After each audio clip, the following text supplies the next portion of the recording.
Can you explain It's to me a so little bit about the climate and the geology there that makes Indonesia, the Philippines, and those tropical environments so conducive for getting access to nickel ore? I believe, and I've been calling it, it's God's gift to mankind. It really Time and is. God did the work, where all of this mineralization was there, and then it rose above sea level, and over much, much time, with all of the tropical weather, the storms, everything was the perfect environment for this not only to collect all of the nickel that's in there, and also there's cobalt, scandium, and rare earths and other things in these laterites as well. But the biggest thing is that it weathered it.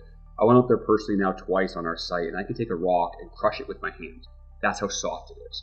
And that's why this whole 30 meters or so above the bedrock is all economic ore. You can take that, it just depends what percentage it is. And some of it goes, it's limonite, it goes to an HPAL processor that makes something called MHP. MHP is incredibly important for creating EV batteries, but also being shipped elsewhere to have it further refined. Or the higher grade saprolite, that goes toward the RKEF smelters, and that's used for your stainless steel, but also being used into matte. And then that matte is then exported out of country, and that's refined to class 1 nickel. So it really is the perfect case of it's the right location, it has the right environment, the right amount of time, and it's so easy to mine compared to a hard rock where you've got to dig down. It costs you hundreds of millions to set up an operation. There, quite literally, you can grab an excavator, start digging, mix it into a pile, find the right nickel concentration, put it onto a truck, send it over to a barge, and get paid before the end of the day in terms of when it's loaded onto that barge. So it's the ease of production, but also the abundance of it. It's everywhere in the country.